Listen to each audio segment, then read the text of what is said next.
Gentlemen, let's broaden our minds. Lawrence?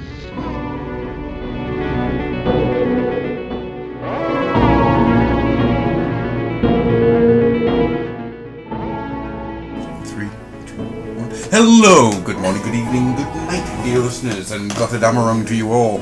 Welcome to episode 3 of The Creaks. As always, I am Gravy, your host for this little run through the most horrifying bits of madness that humanity has to offer. And I'm just talking about the co-hosts. With me, as always, is my constant co-host on this endeavour. It's... Fuck me! Right, it's James. It's James. Not Pazuzu.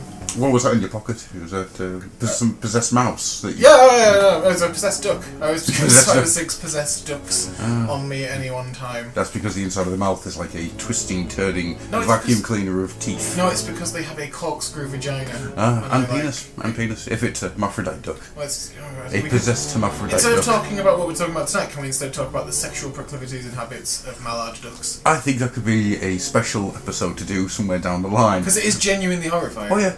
Ducks are horrible creatures. They are multiple-time rapists and murderers. No, it's true. Murderers. It's true. A duck, if a female duck does not acquiesce to the advances of a male duck, that male duck may snap its neck and still have a go with a dead body. Yeah. Can a duck be a murderer? Well, yeah. I mean, murder isn't it like a human thing? Don't get me wrong. That's just nature. We're not going to see a duck getting into a van and then just driving down the LA Strip for 7 hours. Do ducks have due process? I don't think. Imagine him in the dock. In the duck. in the duck. The duck. I don't know. I mean, how many duck judges? Would it be a goose as the judge? It's a swan. Yes. Goose is a bailiff. Swan is the judge. Shouldn't the swans be bailiffs because they could break his arms if he tried to escape? But the swans have got the regal majesty that you would need to be a judge, and they can only be. And you can't kill them. You can't kill them because they're immortal. And then of course you've got like just this herd of chickens off to one side. Yeah, the jury. Yeah, exactly. Yeah. And not being waterfowl, they can judge. They can pass sentence. Do you find the defendant guilty or innocent? Well, he's a duck. They're all the same, aren't they? Bloody murdering rapists. Also, we have a new member to the team for the Creaks, and that person is Chris. Hello, Chris. Hello. So you've joined us now to expand our little team out and bring more horrific... I know nothing. Just throwing it out there now. No, but we'll see what happens. We all come from a place of deep ignorance. Oh yeah. I thought you were going to say deep hatred, which... I was saying Hatred? deep ignorance, and that's probably where we should remain, lest we delve too deep. Into the humorlessness. Into the humorlessness that is... the internet. The internet and its obsession with things. I can't wait for James's humorless's corner today. It's just going to be a thing now. I'm going to call it that every week. Where just as an aside to humorless vlogs, right? Mm-hmm. You do guys know about the mole people, the people who believe in mole people? Oh yeah. No, just really quickly before we start, because I feel that this has got to be said. There are actual people in the world that think that there are mole people at the center of the earth. Yes. And who? Not mantle. Yep. And who was the ambassador between the mole people and the people of Earth, the human race? who was that person meant to be? John Major. If there was anybody who was going to be a bipedal mole, it's John Major.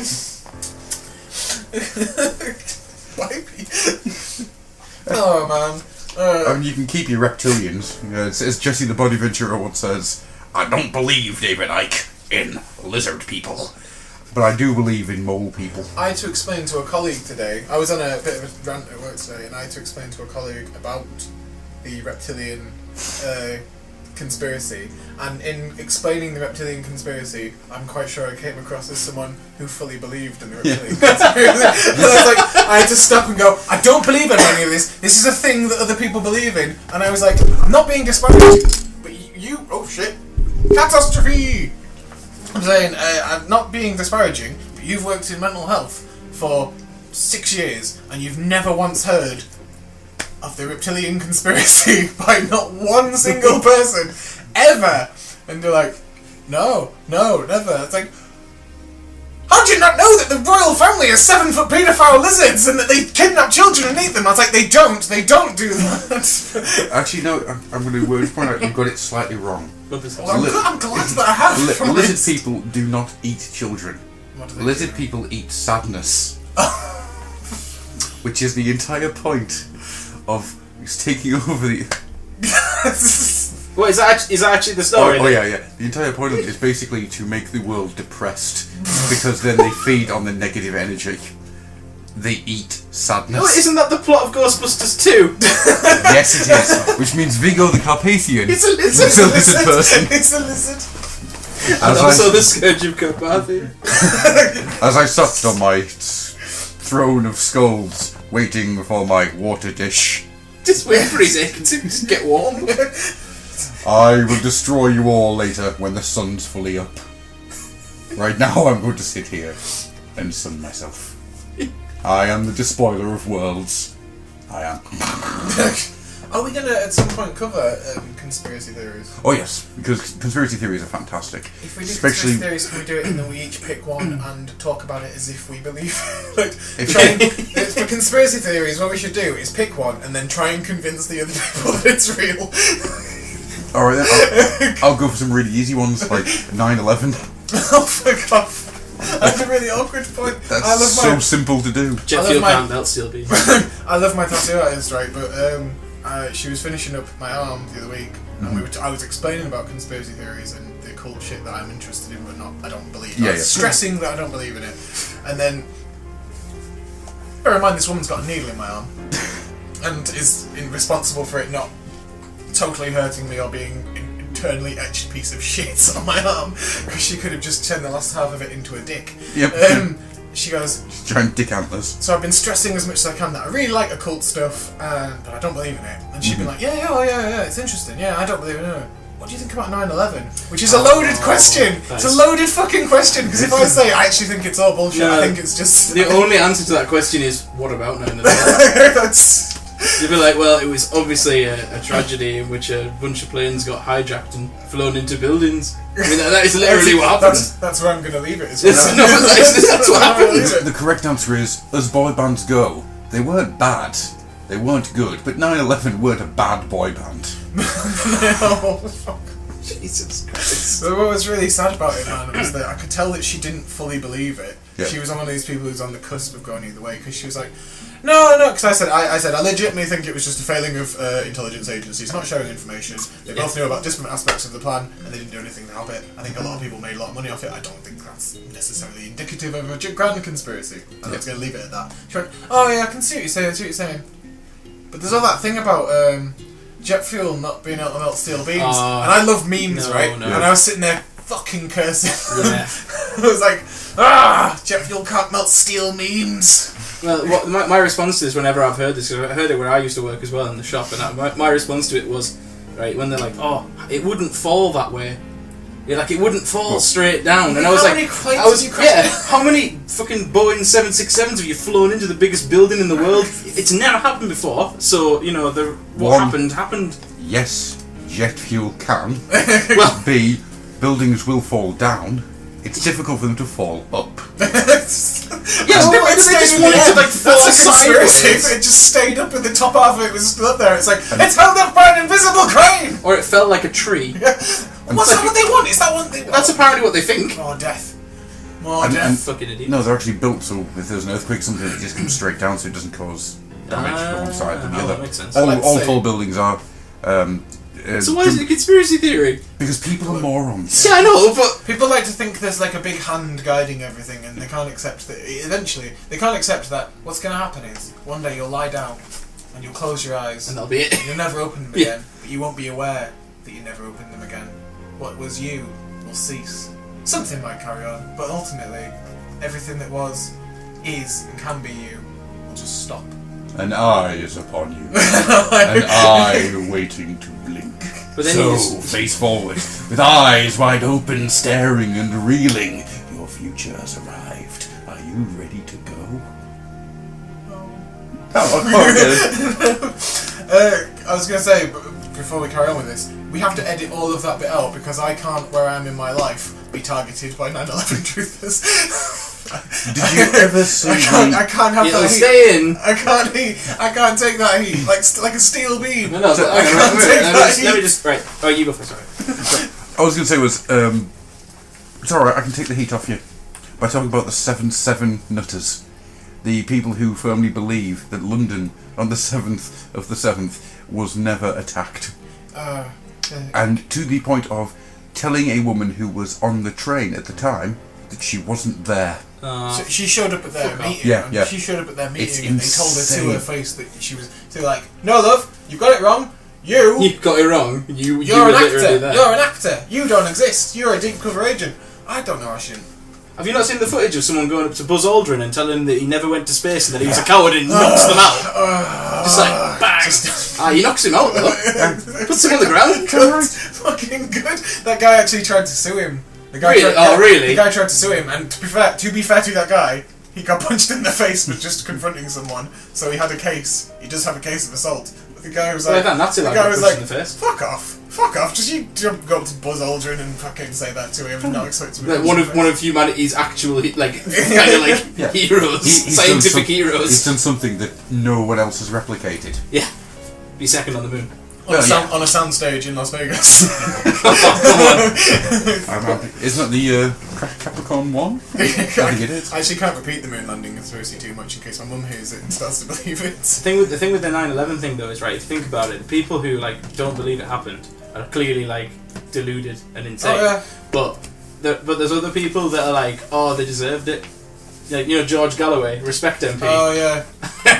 Right, so George Galloway, he was like, well, they brought it on themselves. And I was like, well, now George, Calm down there, sir. maybe shut the fuck up, George. maybe you should listen to the name of your party, George. The Respect Party. That might be my follow-up podcast to Matthew Broderick. Has actually killed someone. You know what you did, Matthew. Do a screenplay that's just that. I know what you did last summer, Matthew Broderick. I know you did that summer in 1984, Matthew Broderick. Oh, was it 1984? Yeah. That long ago, was it? It was just before he did Ferris Bueller's Day Off. You mean he got cast as Ferris Bueller after that? Jesus Christ, he was regaling us as Inspector Gadget. No, actually, it was after. It was just after he did Ferris Bueller, I think. That's why he got off. He pretty much. Bueller! They did that in court, which is they were ruining him. Well, you know, you get a little bit of like Oingo Boingo playing, and that's it. Everyone's going to say, "Oh, he's innocent." It's Dead Man's Party. Oh yeah. Right. So. Wow, yeah. What are we talking about today, Adam? Now, 15 minutes into the episode, we it's fine. It's all good. So what we're going to talk about tonight is demons and demonology. Demons! Because this is a really strange topic. Because demons exist in almost every mythology. If not every mythology. I think there is some... Just conclusive proof that they are real. And this, This is where someone would go, I'm not saying they're real, but it's a bit odd, isn't it? this is proof that Transformers are real. There we go. Yeah, demons... For the listeners of this, Adam just showed me a tattoo of Optimus Prime on a cross. on my penis. On his penis. So, demons exist in lots of different terms. So, what you've got, and what we'll talk about later on, is the jinn from various Arabian mythology. The big one is the Catholic, and the proto-Catholic religion has a lot of demons. When you get Judaism as well. That's exactly, yeah. You go back Jinn into is Judaism. yeah. Oh yeah, Which is kind of weird.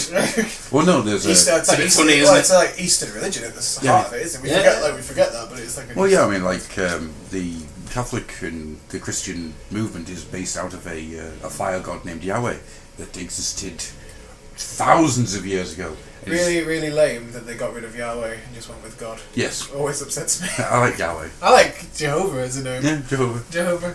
Cool. I'd maybe be more religious if from school age it was Jehovah. As a child, I thought God's name was Harold. Why? Because in the Lord's Prayer it says The Lord's Prayer. Harold. The Lord's Prayer. The Lord's Prayer. All I'm thinking now says- is just this giant beard with like big neck medallions. Low player! It says, Harold be thy name. But it doesn't say Harold. Hallowed. It says Hallowed. Harold be thy name. But I had, I don't know, some sort of ear infection for most of my childhood. I'm changing your name via default to Hallowed. Hallowed, You will be known as Hallowed James. Hallowed. Did you also think that he had the whole world in his hand? like it's Discworld, and we're just in his palm. The whole world in What his palm. on earth? Oh, that's okay. I thought the PC just shut down. It's like a moment of absolute panic. All for naught. But I legitimately thought his name was Harold. And I was upset when I found out it was actually Hallowed. And felt like, because it was all of primary school that I thought that. So the first 11 years of my life, I was fucking idiotic. And just those 11 years. Yeah. Right, so what we'll do is then, Chris, we're going to start off with you, because you've got some interesting stuff about the jinn. Yes. So, okay, I'll just read some of my notes out. But essentially, jinn are Arabic demons. Yes. So yeah, jinn, anglicised as genies, supernatural creatures in early Arabian and later Islamic mythology and theology. They're frequently mentioned in the Quran and in other Islamic texts. The Quran says that jinn were created from a smokeless and scorching fire, but also physical in nature, being able to interact in a tactile manner with people, objects, and likewise be acted upon. That's weird.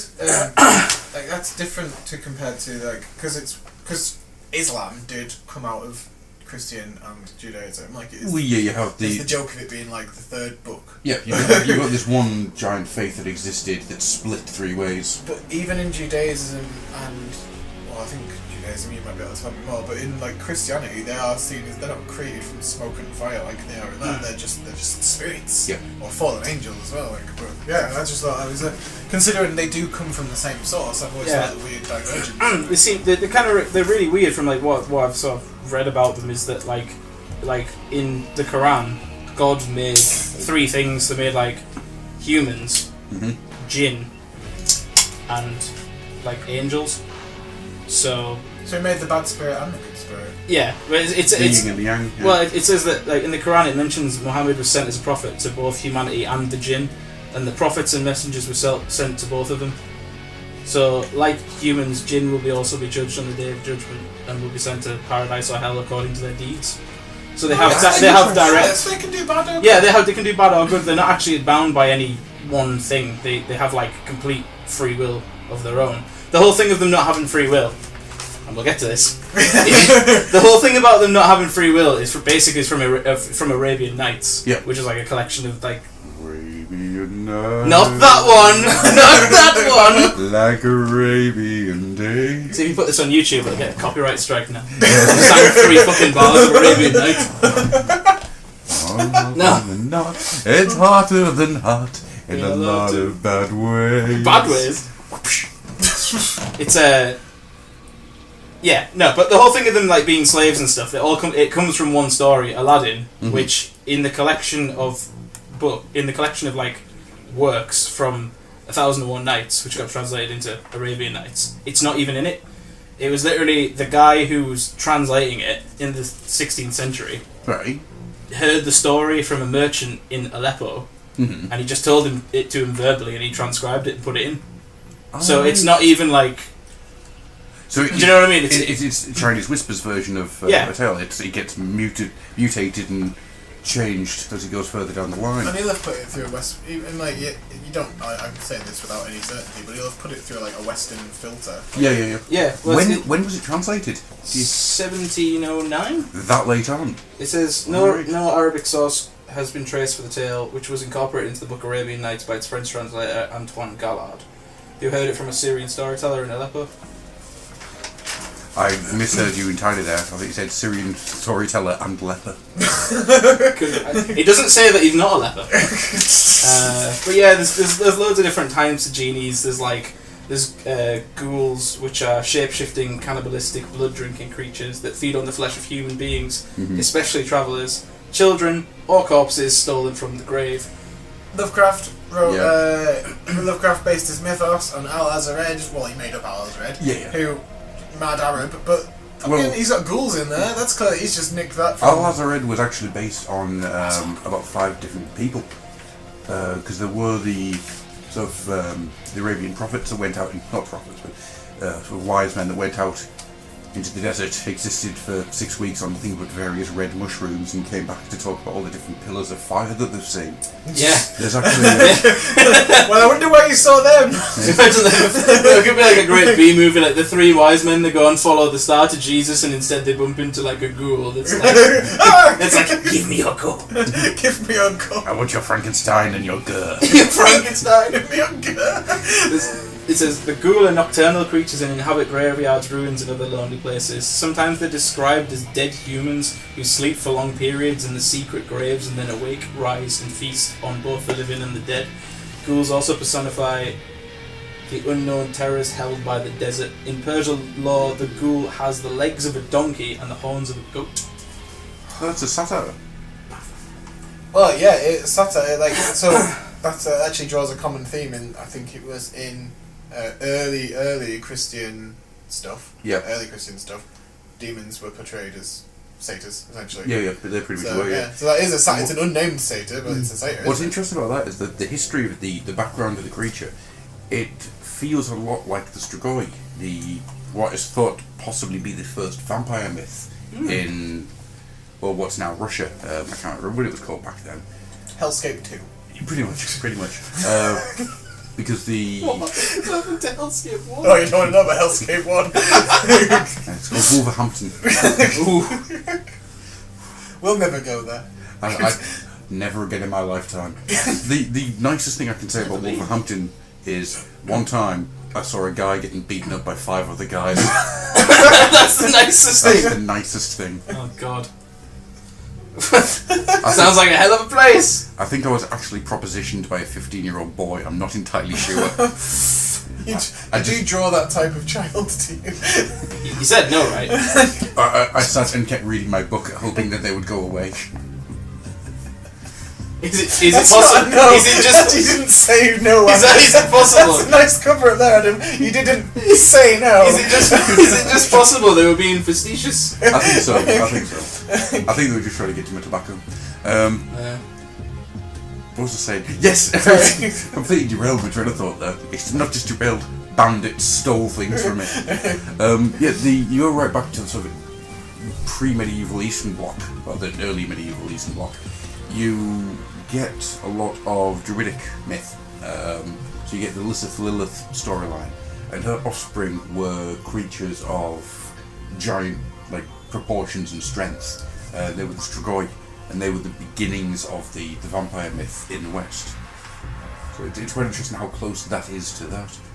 That's because what I reckon. I tend to think what happens is you get someone who's travelled, like a trader, might have heard that story, the ghoul, and he goes to one of these places on the Silk Road and that, and he's in one of these trading hubs and he's talking to another trader, and he'll be telling his story. They'll be trading stories with each other, and someone else will go, "That sounds to me like this," and then someone at the table's half hearing both of these, and he passes it on to someone else, and then they'll eventually go to the best storyteller. You and go he kind of just mashes them right the way together. back to the Cotton Road and things, all the way through Tibet, and a lot of traders would pay for meals with a tale. Yeah, with a story or a song. Kind of no coin on me, but I've got a tail or two. Exactly, yeah. I got a ghoul out of the desert. It happened quite a lot. A desert ghoul. I'll tell you, he's got legs of a goat.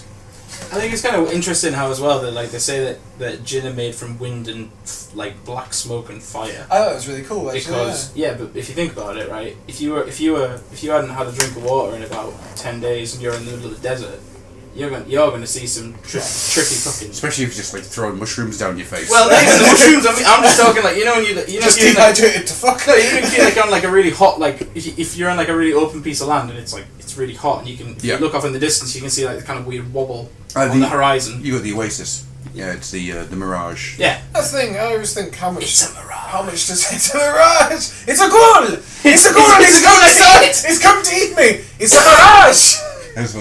Have a drink of water. This zebra. Oh, it's gone. It's gone. Oh, thank fuck. Oh, the idea of this guy screaming at a zebra. Get away from me, ghoul. Get away from me, ghoul. So right, I'll go on. There's a couple more. There's the Yan, which are shapeshifters who also the Yan And his brothers Tan and Tether. they're also shapeshifters who also live in the desert. Creative, and take the form of whirlwinds and white camels. Whirling dervishes. It says they're open-minded about humans, and were among the first jinn encountered by people. They have the power to hide and reveal oasis hidden in the desert, depending on whether they like or dislike the party of travellers. They are the enemies of the ghoul. Ah, right. I like the little battle going on. I have a question though. What does it mean by open-minded about people? Is there because it's like closed-minded because demons? as it goes on, there's like there are jinn that are like straight out like I don't like him. Negative. Don't like him. Don't Well, like people. yeah, because You've never met any people. I don't like them. Don't care. You don't I was live more near thinking people. of these Don't undead like them. spirits that were just sexually identifying as sand dunes. I'm open-minded to people. I'm not. I've never met a person. But I don't met a person. Totally asexual. Well, yeah, it's like I said before, though, like jinn, humans, and angels are like the three pieces of what were created. So obviously they're just like another race within the mythology that may or may not get on with us because they have their own free will. That's fascinating. The idea of the angel and the jinn as the counterbalance, and then humanity in the middle as the war, basically. So it is much like the Christian faith. But I quite like the idea of the checks and balance, the spiritual checks and balance being performed. Gets you coming and going. Angel and devil on your shoulder as well. Yeah. In this case, it's an angel and a sexually aggressive sand dune. Sexually aggressive white camel. I'm an open-minded jinn. I'm an open-minded jinn. See if you recognise this one. Right, the married are unruly and rebellious, and the most powerful of the jinn. They possess great knowledge of magic and have assisted kings and priests in fulfilling their wishes. They are also known as the blue jinn and are the ones who are often associated with wish granting. It's Robin Williams. Never. You know how it goes. You ain't never had a friend like me. Oh. Applause. I have one rule with genies, and it's one rule that I know genies don't exist, I think, but if they did exist, I have one rule and one rule only. My first wish would be, I wish that all of my other wishes do not lead to me suffering poetic or ironic consequences of that wish. For example, try that in Genie, The Simpsons, it doesn't work. for example, Genie, if I wish for a 12-foot cock, I wish you not to shrink the rest of me down. or one just appears in front of you Or, at the height of 12 foot. a large chicken. I wish. You see, the thing is, though, I think you've got it mixed up because a genie's wishes don't usually do that unless it's the film Wishmaster. What you're thinking of is the monkey's paw. Okay, yeah, I suppose that's the ironic wish granter. It is. Which is why the monkey's paw should always just be a monkey's paw with its middle finger just sticking straight up. It's like with the words "fuck you," because that monkey hates people. A monkey. That's because it's a fucking chimp in the hand. It's just they're like. It's got reason.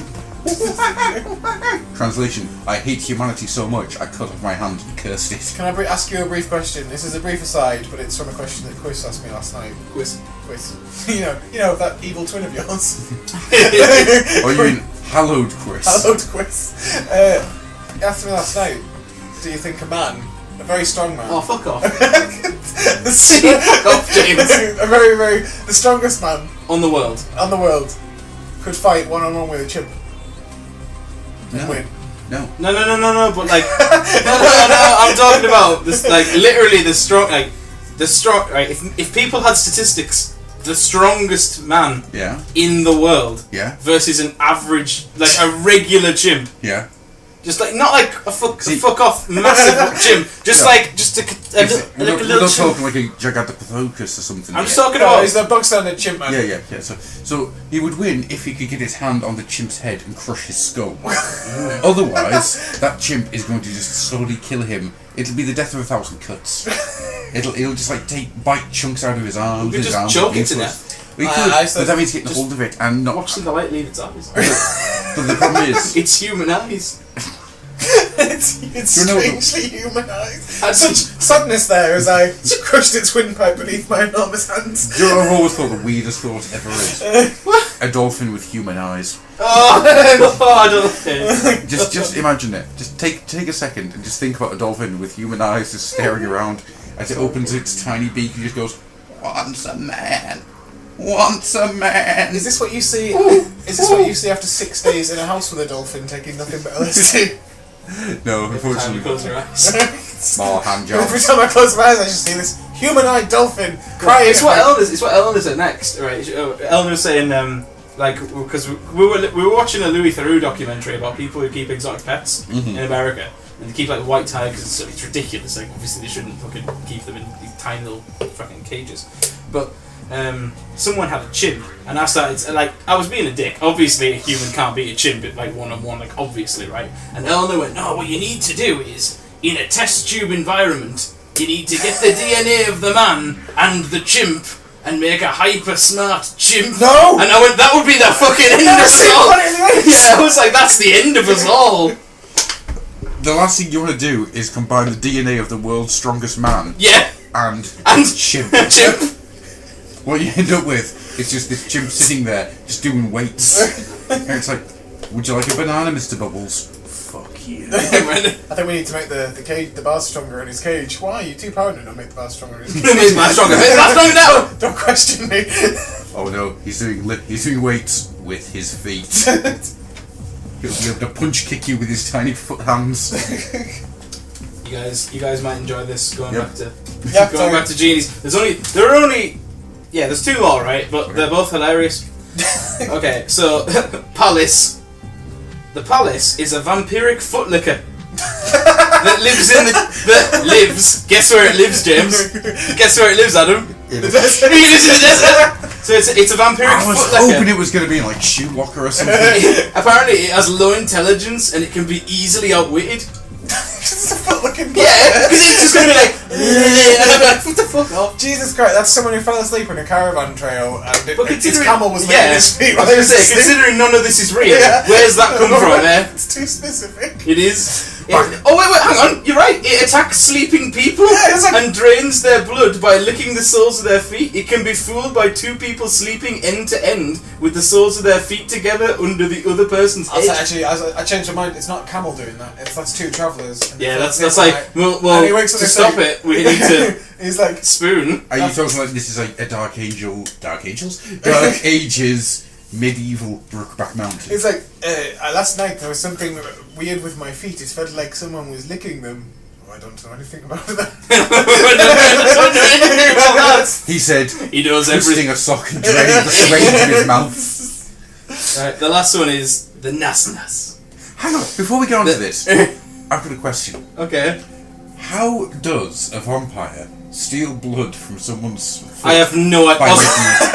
Osmosis. Because the only thing I can think of is It's a powerhouse in the cell. that person has to sleep for like a week, as the licking has to happen enough to start blood flowing It's out like- of the foot. God, it's really fucking Unless it's Erosion. yeah, exactly. Unless the vampire has a tongue like a cat. Yeah, But it's barbed tongue. Yeah, exactly. A tongue with barbed wire. It's either a desert fiend pervert or Yeah. it is literally a desert cat. So it's absolutely the pervert one. Absolutely It's the definitely pervert the one. pervert. Those sandy perverts. I didn't see it, but John swears he saw it. I Yes, used to- it was a demon. He came out of the night and he licked his feet. I can just imagine that exact story going down. Just like it's getting dark. Shall we top to toe? I'm scared of vampires. Mustafa, can I put my feet under your head? I like the No, No, you can't. you did. You fucking perv. You dirty cat. I like the idea that they've travelled all the way to Africa. You dirty cat. Right, last Via one. Yorkshire, it seems. The last one. The Nas is another weak form of jinn. Hybrids of human-like and animal-like forms and may account for some of the encounters with mysterious creatures. It's described in Arabian Nights as a half-man, half-being that is... Half being. Yeah, that's what it says. Half a man, half being, and it has half a head, half a body, one arm and one leg, and it hops around on a single leg. So half a being is literally... Yeah, Oh, like, right. like in half. I like that they do have to go and explain that though, because if you were sat in a tavern and some storyteller was going, and it was only half a being. So what do you mean? What was the other half of it? No, It's it was my only half a being. No, but what's the other half of him? Like he was cut in half. All right, I get it. Oh, I get it. it's half a man. All right, It said it you was- should call him the half man. It said to be. I once saw a cow with two bodies. Oh, it's what and two happens. heads. It's what happens when one of the other types of jinn has sex with a man. No, right. The other jinn is called a sheikh, and the sheikh is a lower form of jinn, a half creature, or literally only half formed and thus monstrous in appearance. And when that when that shags a man, you get a nas-nas. Shags a man. So a chick and a man makes a nas-nas. This is not how ligers work. Chick and a man. Hang on. Right, what? Chick plus man. So is this like a terrible succubus? I don't. It doesn't say anything about how it seduces people. And what do But you if I'd been in the desert for 10 days, how it looks, I mean, it's like, it's half a man bouncing at you. I'd be like, here we go. What does the man... Usually if you sleep with a succubus, you lose something from it. What do you lose if you... Do you become... Oh, no, there's no stakes. I get scot-free. It's literally just a half person bounces up to you and goes, you want fuck? And then you've got the boast. What you do lose is your dignity, because you're walking around with your half-child. What's that? That's my nas-nas. Which I'm sure is the name of some kind of early 2000s rapper. Nas-nas. Here. Nas-nas. Half a bean. Half a bean. I just love that as a fucking description. Half a bean. Oh, with nas-nas. And you can also denote them by colour as well. So blue ones are older, more intelligent, and ambivalent of humans. Yellow are leaders of families and small clans, less powerful than the blue, but more powerful than green. Green are young and immature, often playful and mischievous. Black are powerful, thought to be kings. Ooh. It's not known if there's one king or multiple kings, and red are just hostile and aggressive, and you should stay away from them. King of the Jinn. There are Actually- jinn of different days. So there's a king jinn of each day. So there's like a king jinn of Monday through to Sunday. And they all have different names and they do different things, and they're like the god of that day. That's interesting. That's actually In really the same way that the sort of Norse gods gave the names to days of the week. Yeah, I guess they're like Thor's day. To super take us to a weirdly nerdy level for a minute. That doesn't happen. No, I never have. Well, it just struck me going through the colours and things. Like you know that I love the Wheel of Time books. Yes. I love them. Well, there's magic using... The green one's powerful. I love the Power Rangers. The green one's powerful. But the black one is not king. The green one is now going to use his ultimate power to murder his brother. I was going to say the green one was the backstabber, wasn't he? He was the shit. I watched the GIF the other day of him coming into the Megazord and throwing them all out the fucking windscreen. He just comes in and goes, cha, cha, cha. It's really Swan Brothers. because later on he comes back and he's the White Ranger and then he's a badass. The White Power Ranger. Mm-hmm. Does he redeem himself? He does. It's like I you love don't know. redemption. He plays his little flute. He's like Really Willy plays. Wonka. It was like, because it sounds a bit like the song Final Countdown. No, that's not how It's not that's the final countdown. I don't know the fucking... It's either the Round the Twist theme song or something. He's not doing the Round the Twist theme That song. would be amazing. Have you ever? He's going to sing the entire thing to call Bazord. Ever felt like this? Strange things happen, and you're going round the twist. But I was going to take it to the magic users in those books. They're organised in exactly the same way as Jinn, red, blue, and the way they fucking move their power around. And he uses a lot of... he actually uses a lot of that. I hadn't realised it until I'd heard all that then, but he uses a lot of, clearly, Arabic demon stuff to do the magic side of things in that. Arabic demon stuff. It's like butt stuff, but not as bad. I do know that Arabic demon stuff... I do. Oh no, but half a child again. I know that... One of these days I'll get the right side, I can just stick them together and make a full child. You get a nas and half a child. You got a whole child there. If you already had kids though, and you had a Nas, it would literally be their half brother. Aww. Oh, come on. Can you imagine taking it to school? Like on its first day, you go in with your nas and they're like, what the fuck's that? Oh, don't worry about that. You couldn't show your face in parent-teachers evening, because everyone... Just... we don't discriminate against Nas, but we haven't got any chairs for him. That's it. Give my son a B- because he's in the middle, because he's half a man. He said he's half a man! Well, he is literally half a man. He's literally, I mean, like, we're not being funny, like, he is, like, literally half a man. I'm not standing for this, well, he can't. He ops. It's distracting to the other children. He stood at the back of the room, bouncing away. He needs a special elf-shaped chair. That's just a thought. Is there skin covering the middle part? Oh, I hope so. I don't know anything about it, but I'm going to go home and furiously Google Nas. Just keep finding like early 2000s rapper Nas. And the guy from episode 1, Star Wars, just like... That's Boss Nas. That's Boss Nas. Played by Brian Blessed. Was it? Yeah. No. Yeah. Which means in 2 episodes of the Trot we had to bring Brian Blessed up, who is quite mad. Definitely a liar. You can pay him money to do anything you want. Yeah. I'd just pay him to stand in the corner as a lampshade all night and be like, who's that? Oh, don't worry, that's just blessed. No, but the thing with Brian Blessed Rare. is he's a lovely, wonderful human being who I love, but he's an enormous liar. He has problems. I think that mean that he has to compulsively lie. You would pay him money to stand in the corner of your room all night as a lamp. No, but he would go, yes, I'll do it, I'll do it. Every time you turn me on, I'll say fuck. And you'd do that, and then you'd go to sleep, and he'd be down in your fridge. And he'd raid your fridge, and you'd come downstairs in the morning. I wouldn't let him sleep over at my house. I'd be like, Brian, the guests are going, off you go. Well, connect. The guests are going, off you go. Yeah. What would you think? He's not my actual lamp. I'm not going to keep him in the fucking corner, am I? I thought you've paid the money. Yeah, but his services end at the end of the night. There was no contract. There was no contract here. I thought if you paid... It was a verbal understanding that he wouldn't be my full-time lamp. If you need to get up in the middle of the night, you turn the lamp on. I don't even want it to be when I pull the string that he says something. I just want him periodically every 5 minutes to just go and just remind everyone that he's there. So you want him to have like a clap on, a clap off? No, I just want him to just interact of his own volition, like a djinn. I'd pay him money to start a fist fight in a primary school playground. What, with an adult at least? Not a child. I think that would be the best headline in the world. Brian Blessed drags out of primary school playground because he leaps the fence in a diaper and just starts beating a child across the face. Shall we move on? Sorry. Because this is going down slanderous routes. I'm not saying he did it. No. I'm saying I'd pay good money to Didn't see if he did though. I just know how this works and I know how lawyers work.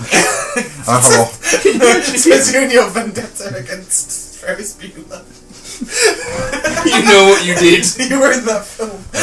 Just wait for my first part of my 12-part maxi TV series on Netflix. Ferris Bueller, you killed people. The thing is, I can't even say he didn't, because he fucking did. He did. And everyone knows that he did, and he just completely got away with it. There's no defence of him. I'd like to hear him. I'd like to hear his defence. See, This is when you just get him in for like his new film, and you're just like, oh, tell us about your new film, and he's like, I killed the man. And I'm at my depth. He actually probably.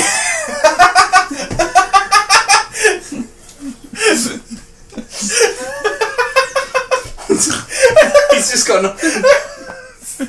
So Ferris, this is your return to comedy. I kill people. I should be locked away. I keep trying to get people to run me over, but they won't. Just while we're on genies, I deserve punishment. I'd wish for that. If I had a wish, I'd be like, admit what you've done, Broderick, and just get him to go on TV and just be like, I should be in the pokey, should be in the slammer. Keep me down at Sing Sing. Do you reckon he gets up in the middle of the night, goes out and just lies in the road? Yes, that's because he's married What, to... waiting for redemption? Lies in the He road. wants redemption. And he lies and he hears a car approaching and he waits and he waits and he waits and then the he car runs away. stops and goes, is that Matthew Broderick? And no matter how many times he tries, he can't be killed in road traverse. I feel that he does do correct that, it. but that's purely because he's married to Sarah Jessica Parker, a woman with the face of a horse. Imagine being married to a man that kills people. I love that in your fantasy he lies in the road waiting for the universe to correct the mistake. It's like, is that Matthew Broderick? And he's just crying like, why can't I die? Yes, I killed people. Oh, sorry. Oh, Just the spikes getting massive. I'm sorry. Massive spikes. Right, so let's move on because Yes. the madness about Matthew Broderick and Sarah Jessica It's almost like a demon's got into us. It pretty much is. It is. Speaking of demons, Yes. I do believe you have some interesting demon-based news. Well, yeah. So because you were taking Demon-based news. demon-based news in health. The largest bomb ever has been dropped. The weather in hell. Started this because you were taking the lead on the more factual side of these. Yeah, I've got some factual. Well, I'm stretching that word. I'm making it do things it was not designed to do. Cartwheels.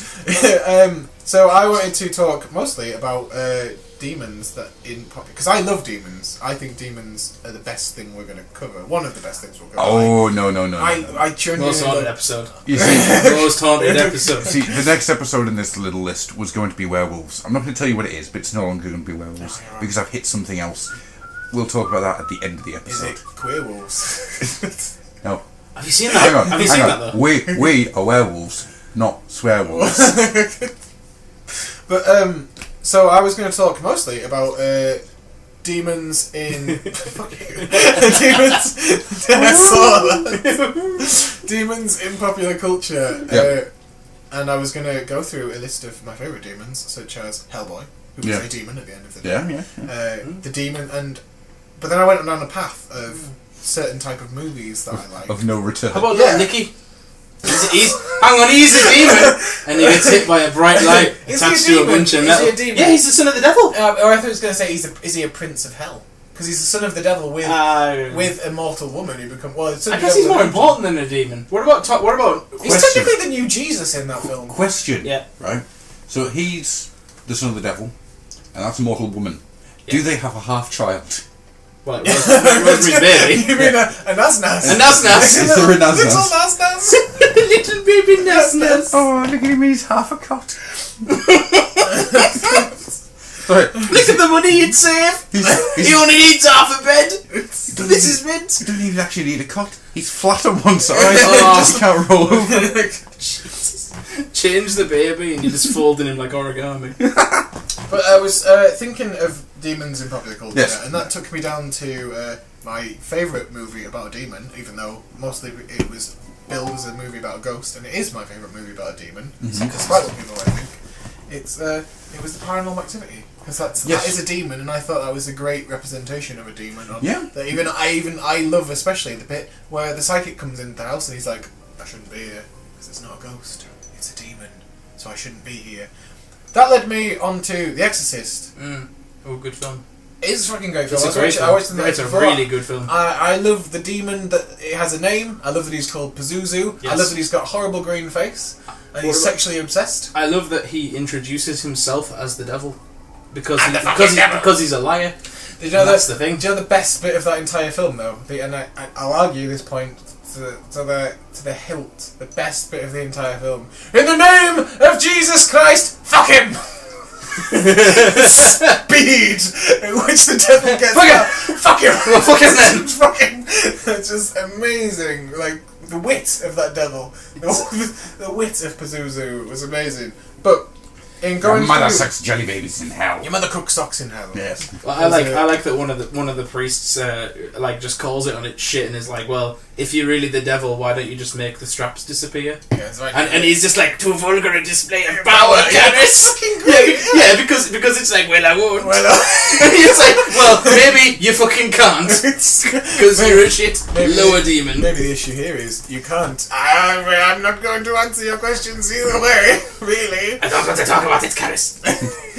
Guys, your mother's in here with us. Do you know that I'm quite good at impressions, Caris? What doesn't what's the older priest called? Because his father Caris and his father is it Maxim? Yeah. Maxim? No, it's unfortunately the only one I can remember is the Lizzie Nielsen character in Repossessed, Oh. which is Father May I. Yes, close to Yes, that. you may. He's close to that. But he's played by Max von Sydow. Yeah. Who uncovers the demon? He does, and he is the exorcist, and then dies 5 minutes in, and then Caris is like, "Oh shit, better stop it then." How does he die? I watched it last night. How does he? He has a heart attack. Died of a heart attack. Dropped through a heart attack. Taking his fucking. No, in the actually they expand upon that in the sequels. I think is it the sequels? Actually, no, hang on. It's in the sequels or it's in the TV series. But I found this out somehow because I went through a brief period of being obsessed with The Exorcist, and there's a wiki on it, and it says that like many times the older priest, who's played by Max von Sydow, he's encountered Pazuzu like several times, and he reckon that's why when he walks into the room he's like, "Oh, it's you again." Yeah, that's why he just chucks water in it and he goes, "Be silent," and it's like, "Nah." I think the thing when I first saw Exorcist, I'd seen. He takes medicine. The whole movie. He's always popping pills. Yeah, it's because his heart. It's for his heart. It's not demon related. I thought he was on that ecstasy. He's just like, you can imagine muttering to himself in the bathroom, "These fucking demons." There's no demons. Grinding his teeth. On space cake. Proper space cadet. No, oh fuck, I've completely forgotten what I was going to say about the old priest, the one that I'd seen this movie too. Father Mayhap. Yes, I'd seen this movie too late. in life because I'd seen too many things ripping on it Yeah. before I saw the movie. And I was saying my wife when I was watching it, like, I think that if I'd watched this bang off with nothing else, it would be very scary. Mhm. But there's parts that are just too fucking funny, and the casual manner with which water is flicked, the aggressive manner, with which water is thrown about the place, Be silent. always made me laugh. He's just there going, fuck you. You know, the thing is, The mum's downstairs going, we've got damp. but, We've got damp in this house. by the time I go to see The Exorcist, I've seen Repossessed like 5 times. that's just a way to ruin a It series. really is. See the parody first too much. I fucking love Repossessed though.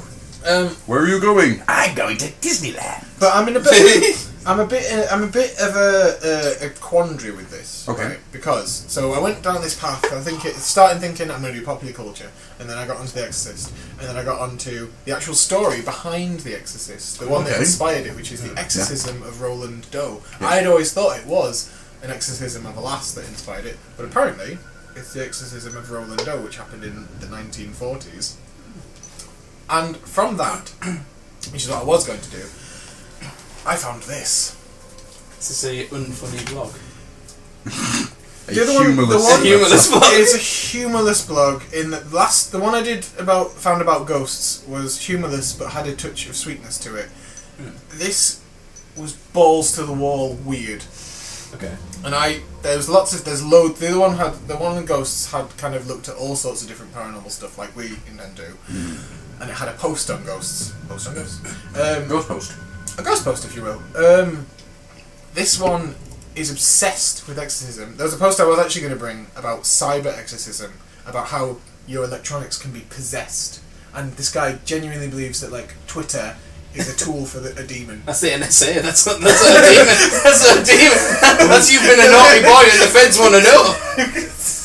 Actually, What have you been doing, pal? before you continue, there is a growing movement for cyber exorcism and cyber possession. Oh, jeez. The idea is that using the internet and going onto certain websites lowers your defences against such things, Jesus. and then the creature it's a proper ghost in the machine.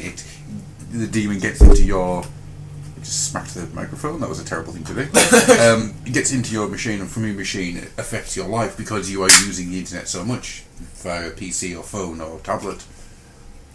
That's what would that say? Isn't that just using technology? That Well, right. Yes, but it's using it in a way that stops you from doing anything else that's worthwhile.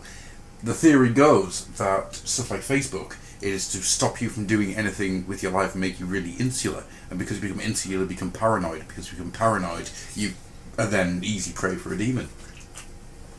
And that type of madness is what I trolled through for this. I was going to say that's just like a website. That So I'm going to bring you there's nothing in there. Exorcism Basics from theexorcismblog.com. Okay.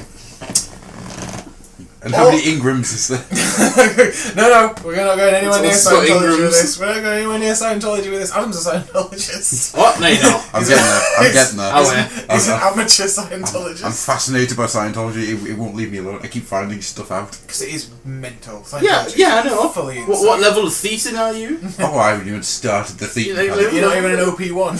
OP1. The problem is, I actually need money to be. How much do you think Tom Cruise knows? I mean, let's be honest, right? Like we were just talking about. I mean, look, what level? Tom Cruise knows one thing: where all the bodies are. And I think that someone's took him into a room and they went, Tom, we're going to tell you something, and when we tell you, we own you. Because if you ever tell anyone what we're about to tell you, your life is fucking over. I reckon. And then And that is why and then they he's terrified of them. that's when they just booped his nose. It's like, I don't think it's that sinister at all. I thought. It I is. think he got to OP8, which is the highest that, Yeah. and he's like, I need to advance. I can't be OP8. I must be OP9. I must go through again. And they're like, right, we'll regress you. We'll get you to OP9. Okay. Well, yeah, that's what the do I thing do? that they What can I did. do at OP9? And they took him and they made him OP9. He paid his money. He did the course. He did his OP9. He's And they're OP9. like, now that you're OP9, Tom, we're going to show you the secret of Scientology. And they took him It's all bollocks. down the stairs. They took him. That was OP9. They took him- Signed away your money. It's all bollocks. it's just this blank checkbook just lying on a table. They take him down the stairs, they take him through the vaulted corridors, through the rooms covered in gold. They open the big doors, And there, on a plinth in the centre of a room, He's all good. is a gecko and a hamster ball just spinning away. Like, and he just stands in silent contemplation of this gecko just going. But it is the lewd gecko. Lewd gecko. The lewd gecko, it's a caretaker in a children's school who can throw out just enough sticky white cum to make his hands stick to the wall, and he just goes up and down the wall going, "I'm the lewd gecko." What's the most disturbing thing that's ever come out of your mouth? Go to bed. Jesus Christ. Before when you were like, don't talk about Brian Blessed battering a child, that's well worse than that. I'm He's the the lewd caretaker at school, he's got sticky white cum. ropes and the stuff. Sticky white cum! It's like Spider-Man. Fuck me! What is it you said that you were going to exclusively refer to jizz as the other day? Ropes! I'm throwing ropes. Throwing ropes! Because I was told not to refer to it as hot white silk. No, silk's good. Like, I'll let you off the silk. liquid arcs of hot white silk. Arcs of rope. Just arcing jets of cinnamon. Sticky white cum. Jesus Christ alive. Quite love this. Jesus Christ alive! I've never heard you so bold at anything. What's wrong with sticky white love piss being used in a decent for hands? Just shaking some white coconuts and It's just like, because it implies that there's so much of it. And also that it has multiple uses. I mean, let's be honest. Just use it. You get a bit on your hand, you go into the sink, it's gone. No, not this guy. Not the lewd gecko. Yeah, he's intentionally smearing on his palms. And feet. I'm rubbing Hang on, can a gecko not already stick to walls? Well, yeah, but So why does he need to come? because he's human in a gecko suit. Alright, I thought he was a real gecko. I'm not following this very well. That's just. I thought that like an animal gecko had human cum on it for some Why does reason. he need the cum?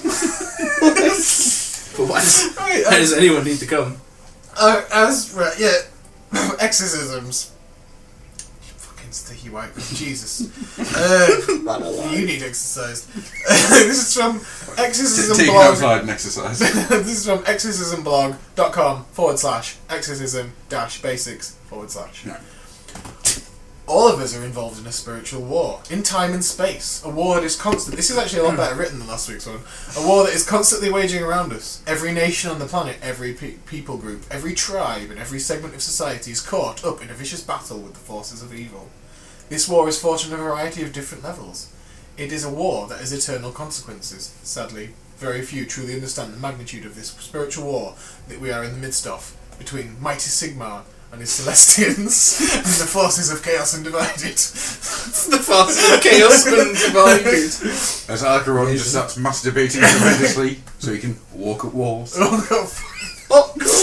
It is my hope that this site will shed some light into this spiritual war we find ourselves in. It is a conflict with forces of evil. Evil the flesh. What? Sorry, I said it was well written, I lied. To be fair, Evil the Flesh is the name of my next death metal band. Evil the Flesh. It is a conflict with the forces of evil the flesh. The world system and the devil and his demons.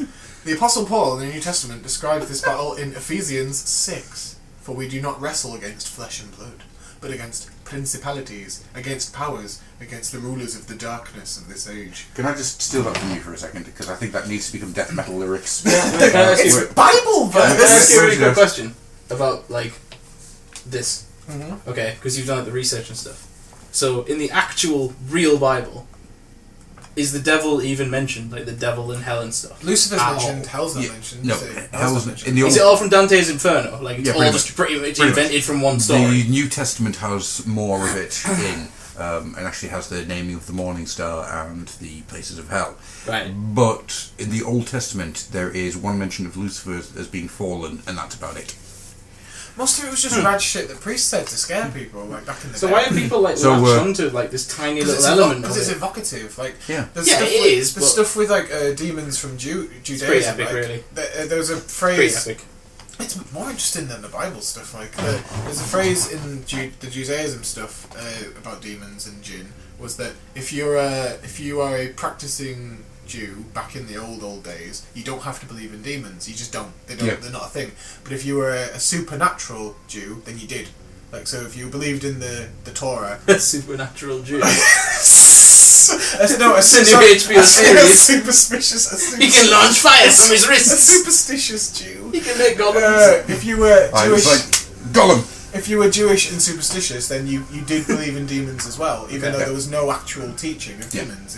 It's weird. So it's stuff you kind of like. Yeah, when you look at the sort of rise of the religions at the time, a lot of it is there's no base to work from. A lot of it is mutated through speech, much way. Word of mouth stories. Yeah. So a lot of the fables and parables and whatnot, they're all based pretty much on that area. They're changed to work for that area. Yeah. So something that is a place that has lots of water may not be the same kind of stories as a place like the desert.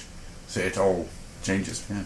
Now I just want to quickly. Paul the Ephesians. I just quickly want to do this. So this is my my clip from my latest album from Evil the Flesh, which is Matthew Broderick killed some people, and it is for we do not wrestle in the flesh and blood, but against principalities, against powers, against the rulers of the darkness of the age, against mortal hosts and the wickedness in the heavenly places. Then you need the bass player to come in with something truly operatic in his voice after that. Like, oh, I'm thinking Dimmu Borgir. Yeah. From the Psalm 69, from the Psalm 69. Castle and the witches fall down. I grew up listening to Dimmu Borgir, not by choice. Demon Boogie. It was against my will, and I could never get over the fact that I've heard a lot of death metal, but the lead singer in Dimmu Borgir is the only one I ever heard who hissed. Yes. Well, you need to really listen to some Venom, because Venom and the Great Black Flame of Satan is the only album where I've heard a Geordie death metal scream. Whee! It sounds like a fucking chocobo. It's weird. I want to read this next point as humorlessly as it is written. Like that. So, Every time you say humorless, it's funny. I am loving. Adding humour to it. I am loving. Be straight faced. Our spiritual war is not merely against the flesh, the part of humanity that is opposed to the will of God, or the world system, the present societal reality we currently live in that is opposed to the truth of the gospel. Both of those bits are in parentheses because they need further explanation by this humorless snoot. But rather, Snoot. against the real entities that are spiritual in nature, we are battling fallen angels, whom under the direction of Satan, they are inherently evil and they hunger for destruction. We need to be aware and understand these evil beings we are fighting against in this spiritual war. Having been warring against these evil beings and ministering deliverance to more than 10,000 souls for over a quarter of a century, I know something of their intentions and their works. I'll be attempting to answer the most commonly asked questions about spiritual warfare and demonic supernaturalism. Answer to these questions will be rooted in the scriptural truth, which will hopefully assist you in understanding this war we find ourselves waging. What do you think the first frequently asked... This is an FAQ, this part, by the way. What do you think the first most frequently asked question is on exorcisms? Is it...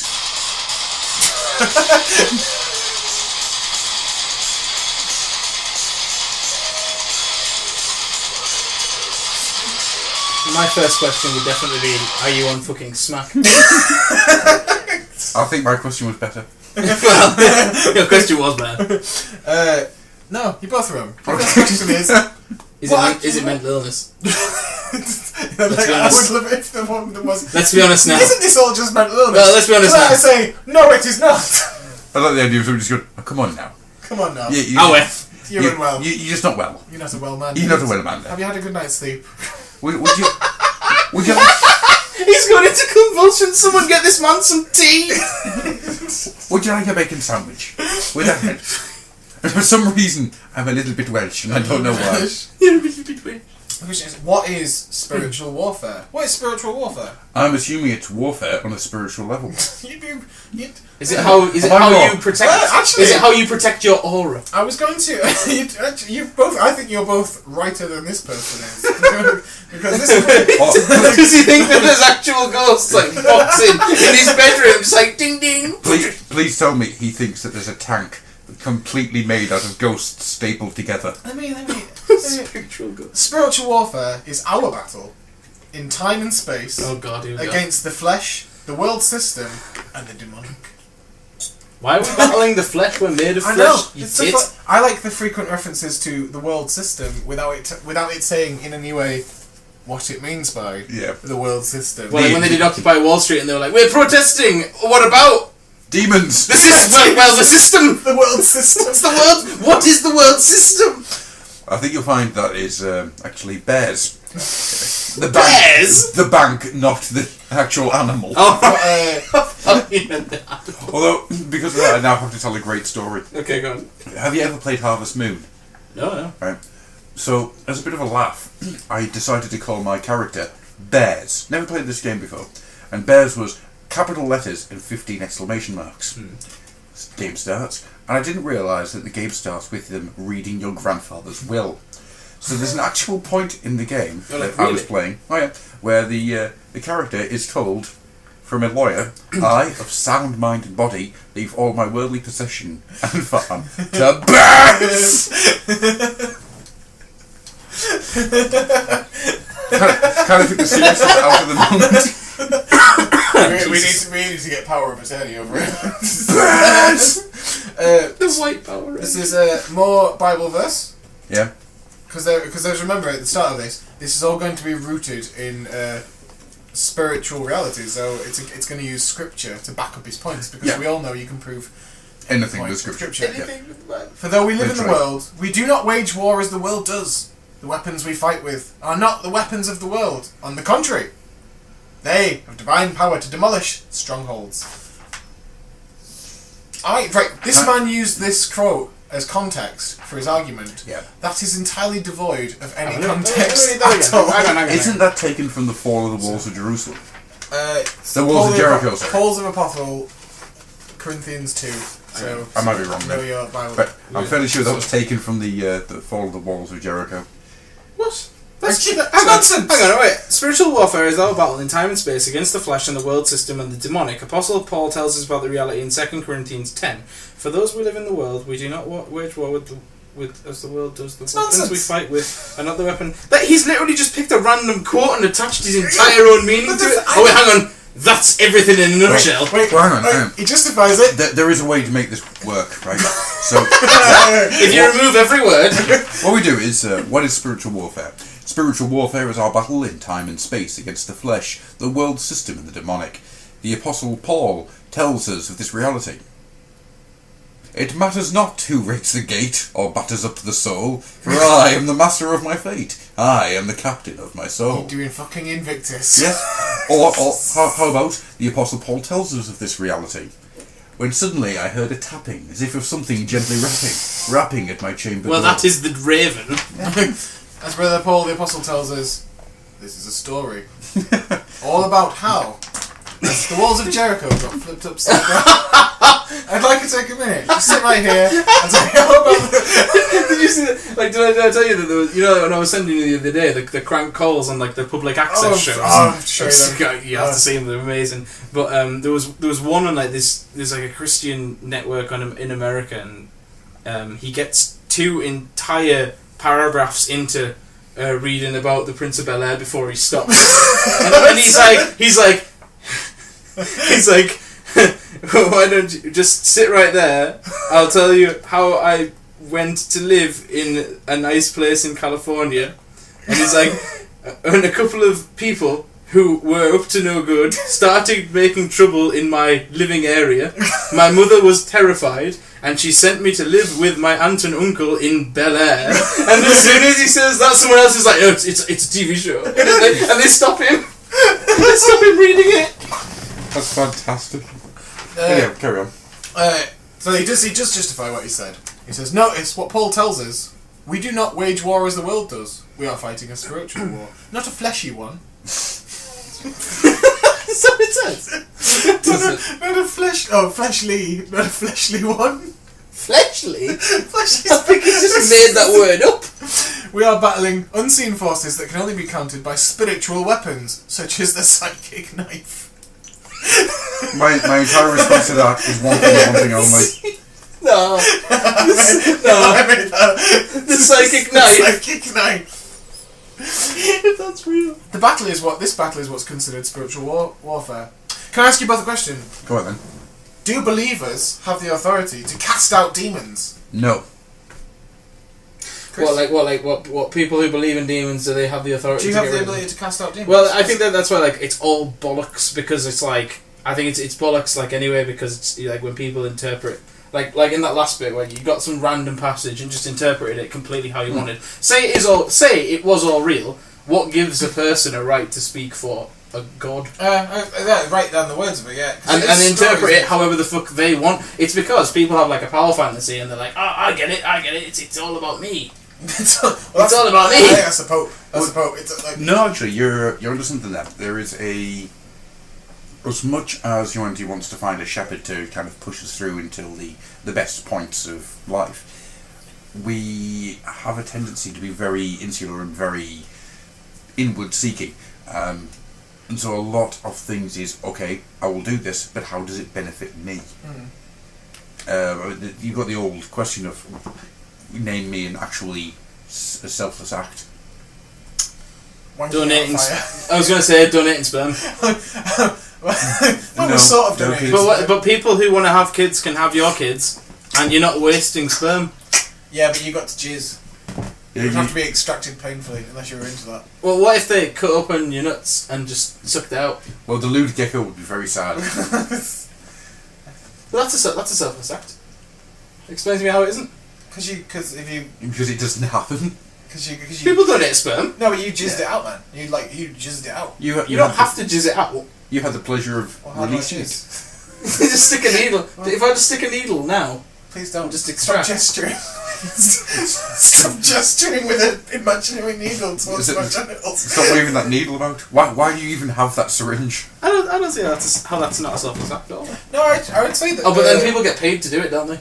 I No, guess. I don't in this country though. Like, well, I've seen I think road I trip. think the thing with what is a selfless act though is that you always get a sense of good from doing something that is selfless. Exactly. So that, therefore, there can't be a selfless act because even if you get hurt in the doing of it, knowing that you've done something good for other people makes you feel good, and therefore, if you But derive that's just being nice.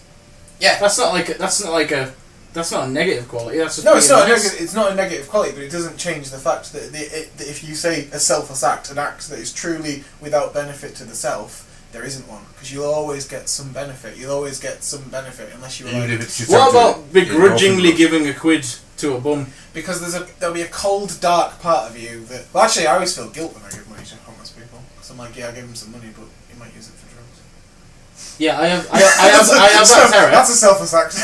I have that terror, I feel nothing but guilt. but also like because like sometimes like there's like people who do it to just who aren't homeless, like they genuinely aren't. What, like People did it in London. Tory- They caught a lot of people in London. the doing Tory MP for this area. What, John? Right, I asked you both, do believers have the authority to cast out demons? I am saying no. You have to be a certain thetan to be able to do it. Yes or no, Chris? Do you have the authority to cast out a demon? Nah, I think that people just read I think chunks of. you need to go for a weekend training, don't you? Really? Yeah. Demons out. I think Yeah. that they just apply it. Of course. They just apply it to themselves. It's like it's an extension of people who are like really, really superstitious, and they think that they have like this fucking profound understanding of something. Like as an example, right? You remember when we were at university? Yes. I was in the drama department one time, and like above the, like in the gods above like the theatre, and we were in there. Obviously like we weren't theatre students, but I was doing something in there with something to do with there was a computer in there, and I needed to use it or something. So I was like, oh, can I have the keys? I actually got to use the sentence, can I have the keys to the gods? And he gave me them, and I was like, yes! But anyway, so this one drama student was like, oh yeah, they're up there. She was like, oh, you want to be careful, there's a ghost up there. And then I went, well, there's not. And then she was like, well, there is, I've seen it. And then I went, well, you didn't, because they're not real, are they? And then she went, I hate people like you. I should run Like, do you know what I mean? Like, as if like I'm the idiot for not believing fucking lies, like blatant lies. Through reading about demons, right, and reading about this, I genuinely came to think that because I've spent a lot of time reading about exorcism. Mm-hmm. Like, I haven't gathered. These are the only notes I've gathered on exorcism, but I've read a lot about exorcism. I think exorcism is an mental. episode that we need to do at some point. It's mental illness. Oh yeah. Can we recreate one with one of us? And just like I'm just like writhing and you're just smacking water into my head. We'll do a video for the YouTube channel. It's just us with like Hulk hands beating a demon out of you. The answer to this, by Hulk the way, smash. Demon out. Hulk smash. the answer to this, by the way, guys, is that, as you should know, being as when we're recording this, it's nearly Easter, Yeah. and we are in a Christian country, you should know the Lord Jesus Christ has given all of his followers the command and authority to drive out evil spirits. What about the lewd gecko? So That's not an evil spirit, that's a rapacious pedophilic fucking lizard. Well, hang on. So Does he have the power to push out demons? That's what I'm asking. No, because they'd stick to his filthy fucking hands.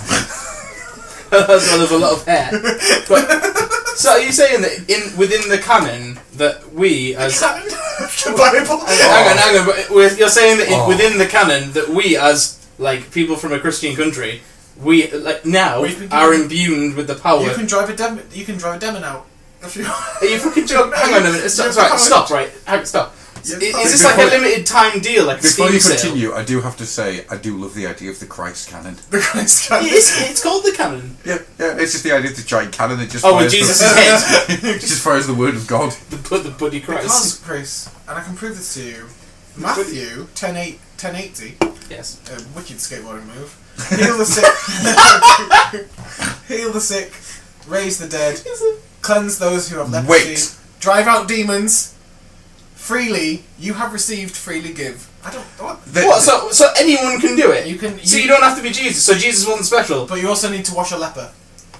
Well, Wait. you have. You have to wash Hang a on, leper. no, Jesus I need to back Christ. this up a second because there's something I think very This is important we ridiculous. need to talk about. Yes. Can you read that list of shopping items out once more? Of the things that we are apparently Required. able to do. Heal the sick, Yeah? Yeah. raise the Second. I didn't know. Wait. So one is just being a doctor. The other is inventing the Genesis device. Wait.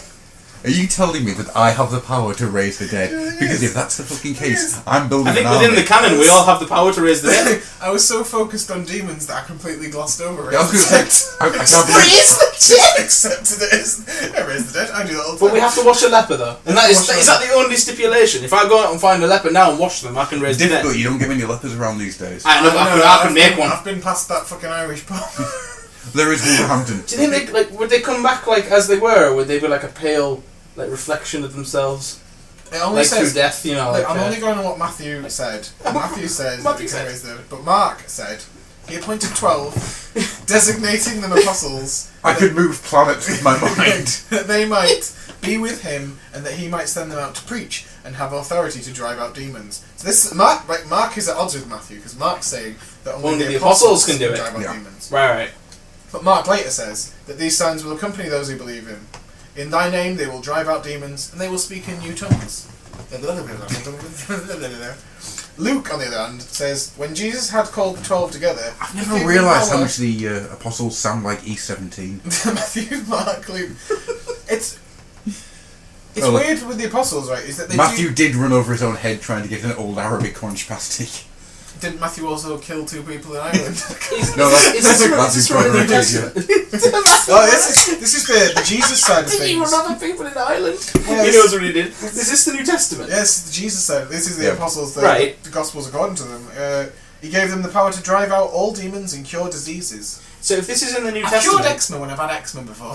why does the Catholic Church proper really not want to talk about exorcisms and is really embarrassed of It it? still does them. But it's in there. It does them on the D. That's the thing. It does them, but it does them on the DL. It It's does them in on the DL canon. because people It's have, in the canon. People have died. In Yeah. exorcism. Like, they The do- problem with It's 'cause they've exorcisms probably is... like got some illness. Yeah, well, yeah, and then they've been beaten to death. Yeah. Like with a that. fucking Bible. Yeah. That's the problem with exorcisms. That's what he needs. He's got into convulsions. Club him with a book. Are you saying that exorcisms are the same as going to like Norway and just beating a seal to death? That's what It's I, when I wouldn't. Oh. It's like when you return a library book late. They twat you on the head with it. I'm going to the wrong libraries. I think, yeah. All I've created in my head now is the Eustace P. Watermelon seal clubbing holidays. How do demons attack people? Who I'll will tell they, you, I think? through Who? the urethra. I'm waiting to hear this is in the canon. It says in Matthew 12:17, the devil utilises many weapons to afflict people. He has employed deception, lies, hauntings, oppression, fear, the world system, I mean, You're talking about the world system again. Is that mentioned? That's a very generic term. Disease, pain, and insanity to terrorise people. In Luke 82, we read of Jesus healing those afflicted with demons, and certain women who had been healed of evil spirits and infirmities, Mary, called Magdalene, out of whom had come 7 demons. Half children. She was a prostitute. She was a prostitute, right? Is he just referring to her children? Right, hang on. So did that just say there that the devil is responsible for disease? And the world system. So then what? But then in the apocalypse, doesn't like pestilence come in with like war and famine and stuff? Well, So is he a manifestation of the devil? Apocalypse myth is what? It's Ezekiel. Is it Ezekiel or is it Ezekiel? Yeah. So, right, the problem with the apocalypse, the biblical apocalypse, when you try to work it out, is that there's 2 of them, and they don't both happen at the same time. You have the apocalypse and Armageddon, 2 very different things. The apocalypse will be the very end of everything, and some people go up, some people go down, and people in the middle are left with hell on earth, because hell takes over Earth for is it millennia? I think it's millennia. Yeah. Only 1,000 years. Yeah. Why would God let that happen? Wouldn't he Because- send in his angels to like take it back? No, because Like it's, the US and it's, Syria. It's or drop the giant bigger bomb. Would he not launch Signwinder missiles? The idea is that everyone who's left has not made the decisions to go up or down, and so they're given literal hell on earth to try and make those decisions. If you had hell on earth, why would you go? Yeah, this is meant. I'll go to hell. Well, no, because if You go, well, I want to go to heaven. the idea is if you strive above it, then you go to heaven. But if you accept it, you'll go to So do hell. your I always past thought deeds you were get not- taken into account then, or is it just what you're doing on hell on earth? It's just what you're doing then. It's a thing just Okay. to As far it's as just I'm to aware. scare people who are ungodly now. Yeah, It's yeah. genuinely But then just you to can't scare have people who are have like an thingy act. An unselfish act. Yeah, you can't. exactly. Aye, but the scholars of the Bible were not as sophisticated as 21st century people. Well, I'm a pisshead, just spitballing. I mean, I'm just saying. I'm sitting here drinking Amstel beer. I'm which, 7 deep. you're not getting raptured. I don't even know what's happening. You're not getting raptured. I'm getting raptured. Although, have you ever seen the Nicolas Cage film Left Behind? No. Oh, you need to see Oh, that. is that about being raptured? Oh yeah. Oh. So fucking dumb.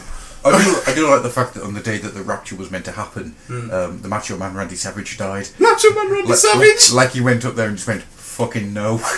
Oh right, like he adverted it. Yeah, he just went upstairs and started beating people up. Remember that guy that was wrong about the end of the world about 10 times? Yeah. And he was Well, like, did you ever see the documentary on it? no. Where they actually filmed him going out to witness the end of the world. Does he go outside like he expects it to happen? Everyone comes out in like KKK style robes and Oh, just like Jesus. they wander around the place and then they go back in and it's the next day, but the world didn't end. Oh, it did. Did he say it did? Yeah, it did. It ended and then was restarted. Did you not notice? Well, your faith isn't strong enough. There is something now missing from you. It's almost like it was a money making scheme of Yeah. some kind. Speaking of Scientology, Ooh. Feet level 9.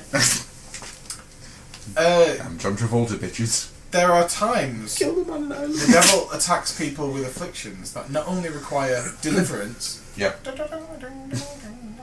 that Wow. mean to be delivered from evil? Your No, demons it are pretty means, it mouth. means that you're gonna squeal like a pig, boy. Is that a clip from the movie Deliverance? Yeah. No, that's how you drive demons out. Okay. Anal rape. As the devil. Renal ape. Renal ape. Oh, That's my wrestling name. Renal ape. I think that's the Lewd Gecko's tag team partner. Lewd Gecko and Reno ape. Oh, look out, he's going bananas. As the devil has brought a physical problem to the body, people can also be afflicted mentally too. Every mention of this, as I was reading it the first time and decided I wanted to bring this, it reinforces my point that they literally are just, people who do exorcisms are just saying that mentally ill people are filled with demons. Well, and that, and yeah. as Yes someone and who no. does work with mentally ill people, that just terrifies me a little bit. It's like, yes and no. Yeah. It doesn't have to be mentally ill as such. It's a lot of people who have gone past their ability to cope. What you'll see, especially in the Midwest, is a lot of people who have got a history of tragedy are classified as being riddled with demons. If you ever watch the film The Lost Exorcism, that actually goes into quite a lot of interesting stuff about the exorcism process. Good film. Genuinely oh, good film. oh, yeah. I thought it was good. Brilliant film. Eli Roth, and I thought it was going to be terrible. But Yeah, it was same, really yeah. good. I haven't seen it because I have it down as a shit film. I'll in my make brain. you watch it. And it's genuinely good. It's very I watched it. I watched it. What's it just called? The Exorcist. The Last Exorcist. Oh no, isn't that the one where like he's actually the Last Exorcist and like it's like freely filmed like on a handheld camera, and his mates get fucked over at the end and they just leg it away from him. He's a conman as well, but doesn't he like step into like a cult ritual at the end? Yeah. And then like his mates just leg it because they're like spoilers. Oh, we did that last week. Though. Yeah. What did I spoil last week? I can't remember. It was something new. Well, in other news, at the end of Titanic, it sinks. Well, you see that Darth Vader, Luke's dad. What? Luke's papa. What? Luke's nas. Luke's boss nas. Boss nas. How do demons afflict believers? Right. In many of the same ways non-believers are attacked. In Scripture, we see the devil and his demons attacking the afflicted believers. Job, a righteous man. I don't think that's... I do know the story of Job. Yeah. That's not really a fair story of demons. That's just... That's a bet between... that's a God and the fucking devil. bet. It's not a fucking demonic... That's the Book of Abraham. We see in this, the book of Job 1 and 2, his family, his livestock, and his family's home were destroyed by the enemy. Furthermore, the scripture tells us, so Satan went out of the presence of the Lord and afflicted Job with painful sores from the soles of his feet to the top of his head. Leaves out, curiously, the bit where the God's like... just licking away. It leaves out, curiously, though, the bit where God's kind of like... Well, this guy leaves out the bit where God's kind of like, aye, fine, he won't leave us. He loves us. God's like, God still thinks I've just realised what's going on with that fucking vampire. It's just Quentin Tarantino. Oh... He lives Uma Thurman. If you, I'll give you £5 if you at some point manage to go into Quentin Tarantino's Wikipedia and change it from Oscar Academy nominated director to foot-looking vampire. Do you guys remember Harry and the Hendersons? Yes. Right on the Wikipedia page. I read this the other day. It was on Reddit. That there's on the Wikipedia page of Harry and the Hendersons.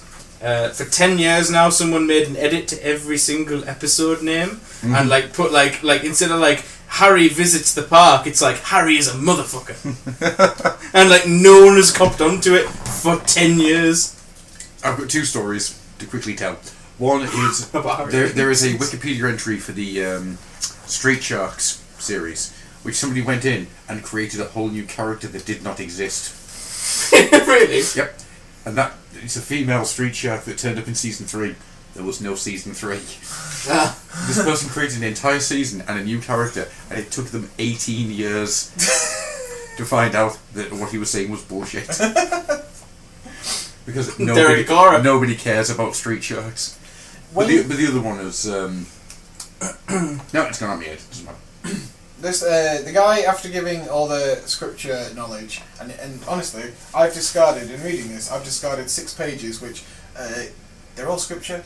Yeah. It's all Bible verses, things like that, because he's using it to prove in a very serious manner, and I mean serious, in that this man has devoted, well, you heard it, 3 decades of his life to fighting demons. Yeah.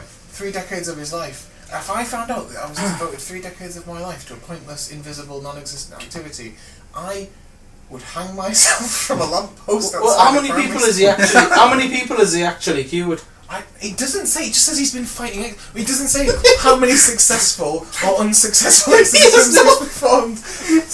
He just says he's been fighting demons. He has no loss to win ratio. He could be one. He'd be a shit boxer. He could be 1 to 0 600 wins. losses. Yeah, I was gonna say 0 wins, 85 losses. I've killed more than I'd saved, but I've sent more souls to heaven. What? No, that actually gives you the idea that he's actually done exorcisms. I don't think he has. I think he's fought the evil in his own way. Yeah, spiritually, by sitting and writing this blog. I think he's been for 30 years. I think he's been naked, whipping himself, wanking at a mirror, shouting "Spirits! Spirits!" And then when he ejaculates, that's the spirit leaving his body. Are you thinking he's actually saying spirit? Some people just don't go near it. Some people fear it. Some people fear it. Spirit. Some people just don't do it. I hate that rap. That rap ruins that fucking film for me. I do him just there rapping the only rap song from Ghostbusters 2 whilst masturbating into a mirror. Is there pink stuff at the bottom of that city? Is it really hate, or is it from that weird gecko you keep mentioning? Right, if that was the level of hate in like 1987, right? How much pink slime is under the earth right now? It's a horrifying question. And Is Vigo the Carpathian currently striding behemoth-like across Eastern Europe? I think it's only a matter of time. It's only a matter of time. Just saying. I want to hear that on BBC News. It's only a matter of time now. Truly, you just hear you just hear higher and higher. And he's just like marching over the Balkans. I do like the idea of Gibraltar doesn't go to war because Vigo the Carpathian rose. At the end of his long preamble about how he actually gets. The note on this now is that a lot more exclamation points start showing up in the text. So in Christ, you have victory. As in Christ, all powers are in submission to you. He's detailing how you would win an exorcist. I've won it. I have also learned the following spiritual weapons will also assist in any battle you might find yourself in against the enemy. Phantom knife. The psychic blade. The scriptures, reading it, embracing it, living out its truths, loving it, using it as a literal weapon. Using it as a How can you look? Hang on a minute. I think we're in like a quandary here. How can you use love as a weapon? Well, can anyone ever use love as a weapon? I think Pat Benatar once told us, "Love is a battlefield." Using love as a weapon, isn't that what John Leslie did? Ooh, come on now. Come on now. Ooh. Do you know who else used love as a weapon? The lewd gecko. I won't say it. I won't even say it. Is it our Lord Jesus Christ? No. Who brought love into the hearts of many? No. Using it as a literal weapon, that clearly means twatting someone with a Bible against any demon you might encounter. I'm going to carry a Gideon Bible on me at all times, and when anyone strikes me as a demon, I'm going to strike them with a Bible. Yeah, who else used love as a weapon? Yeah. Let's not go there. Let's not mention names. The symbol of the cross. That'll get me in trouble. The death of Jesus is represented through the cross. It's a powerful symbol and can be used against the enemy, literally. Do you know where the sign of the cross comes from? No. Because Jesus was stapled to it. Celtic. Was it really? Oh. The Celtic cross is actually, you've all seen the Celtic cross. Yeah. It was a marker stone used to ward away evil spirits from dead bodies. Oh. That's cool. Do you know something weird? Something I've never noticed in this city before. I've seen people with palms stuck to their door. Yeah. Like palm fronds stuck to I their thought you door. meant like human palms. That's what you were talking about. Like that you were ready to believe it though, like this is Carlisle. Yeah, I was like, well, Jesus. This is Carlisle. No, they've got like palm fronds against the door, and I walk past it. I miss a lot of parcels deliveries, much to my fucking intense rage. But I puzzled it out every day. I was like, why the fuck have you got a massive palm tree stuck to your door? It's a Christian thing. Yeah. And it only came up around Easter time. It's Palm Sunday. Palm fucking Sunday. I felt thick again, like when I found out God wasn't called Harold. The church, the body of Christ, is a powerful weapon when wielded by the ankle against the devil, as the gates of hell will not prevail against it. Anointing oil, which symbolises the presence of the Holy Spirit. Be sure to use lots and lots. So much of their belief is just made up. I mean, like in terms of exorcism, like it's not even if it's not even in the actual source material. If it's not in the Bible, what the fuck are they talking about? I know. They pick bits of the Bible. He goes, well, it's completely random. They do mention like demons in like the New Testament, but like we were saying before, there isn't much. It's not like Dante's Inferno where there's like levels of hell and it's like a whole thing. But even that, he only wrote that to take the piss. Like, that was a piss take. Dante's Inferno. Was it a piss take? Yeah, he was taking the piss of the Pope. Yeah. Making himself. Yeah, he was using it to like satirise the Pope because he didn't. It was Pope John Boy the Sixth or something. Benedict, wasn't it? But it is Benedict, yeah. But he had to leave. He didn't have to go on the run or something. Yes. Yeah, he had to leg it out because everyone was like, and he took. What, the guy who wrote it? Or Dante. He had to take leg it, and also he pissed off that Venetian family, the Medici. Yeah. He pissed them off as well. Because he put them in fucking. He put them in hell. It was. I'm trying to think there was a catalyst for it. I can't remember what it was now. But yeah, it was all done as a massive satire on the the Catholic faith. But the last few weapons... And then people took it seriously. The last few weapons we can use against demons, guys, is blessed objects, God's angels, call upon holy angels to assist you in your battle with the evil, singing praise to Jesus, the name of Jesus, just the mere mention of his holy name, his blood, his resurrection and ascension will expel darkness. Praying and fasting. Why is Jesus Christ a curse then, if saying his name is a blessing? Well, I've never got... It's a fight against the darkness, so when something bad happens, you explode his name outwards to form a shield between you and the bad thing. I actually blaspheme more than I swear. But on TV, you can't say Jesus Christ. You can say any swear word, right? Depending on like the rating of the show and the time that it's aired, right? Yeah. But in America, you can't say goddamn. No. Like at all. It's cut. Like it's bleeped even on South Park if it's like an 18. If they say goddamn, it's cut. That's because they have the massive Bible Belt lobby though. They have the new right and things like that. Bible But if it's a blessing, then it's not a curse, then is it? No, but there's people in America who interpret scripture to like an insanely literal degree. Yes. The way that people talk about like radical Islam and how dangerous that is, it's like just as dangerous when you get down to like the crazy. I mean, they think Noah's Ark actually happened. Do you know the weird things about this whole? Well, you got to remember the fact the KKK was born of a Christian base. Right.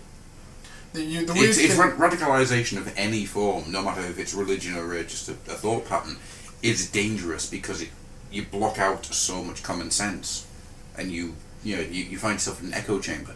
So stuff like the KKK and the and ISIS, which are, let's face it, not that far from being dissimilar, they are so firmly built into their own ideals that it's impossible to argue the point. I was gonna I think I was gonna say what you were just the Dude gecko. No, goddamn gecko. I'll do what this guy says about the final Look at me, children! word I've made a fountain in the spiritual warfare that we're all doing. Well, he first asks, in battles against Satan, will he leave immediately when utilising the above spiritual weapons? And he shouts, no! Satan is a defeated being, but a stubborn one at that. Even his encounter with Jesus in Matthew 4 didn't leave the presence of God immediately. He tried and tempted the Son of God several times. You think after one failed attempt, he would cease, but since he's stubborn, he continued to his own demise. And his final word on exorcisms, that puppet, is genuinely haunting. That's horrible. What is that? It's him. Did you have it made? From who? It's a well-made sex puppet. Is it from the internet? Or? No, it's over in my made it for us. Ah. Beautifully made, like sex puppet. Yeah. Carry on. The final word on exorcisms is, in the spiritual warfare we are battling unseen forces. Thus, much of the warfare is mysterious. There is not a pat answer for every question one might have when dealing with this vast subject. We know some basics, but other than that, we are left to trust in the loving God who stands and ends with us in this war. The thing about this blog, the exorcismblog.blogspot, if you ever fancy reading it, is this guy genuinely believes in demons to a startling degree. But not enough to pay for his own web space, he has to put it on Blogspot. It's on Blogspot. Not enough to pay not like, well, yeah, I mean, I believe in it like body and soul, but I'm not going to pay £10 a month for GoDaddy. I actually think that shows us more than anything that there's not a lot of money in exorcisms. Because he's a fucking crackpot. But he has those thousands of pages almost on exorcisms, stuff that he's done and stuff that he's gathered together. Stuff that he's done. And He it's hasn't done anything. But he genuinely believes that he has done like Stuff he believes he's done. But also, well, that's terrifying though. Imagine if he's just going into houses and hitting people with Can you imagine if that's exactly what he's doing? He's going into people's houses and just hitting them with a Bible. That is absolutely what he's doing. But that's exorcism, which, as you've noticed, it's sort of it takes us into the path constantly of religion, exorcism, Yeah. demons. But the Catholic Church is embarrassed by it, like I was saying before. Like, they don't want to talk about it. They're like, well, this is stupid. That's the In The Exorcist, the movie, he can't get the church to permit him to do it. He has to just do it secretly, doesn't he? But yeah, it does. But they still have like they still have people doing exorcisms like for the church. Like they still have ongoing exorcisms that they do, especially like where because they're growing at the minute in places like Africa, So that's where they're doing their exorcisms now. Like, Yeah. there was a thing recently that I read about Where other people have like delirium from the lack of. But there was a thing water. recently where they were hunting witches in an African nation, and I can't. It's sad of me that I can't remember which one. But they were hunting witches because they were accusing these witches of stealing penises. Yep. Well, that's just silly. That's just silly. One of the great things about the move of the Catholic Church into Africa is that they have taken a vote and removed purgatory. Purgatory doesn't exist in the version of the Bible that they teach in Africa. It's because so many kids. Exactly, so many kids die in childbirth and early age because of AIDS.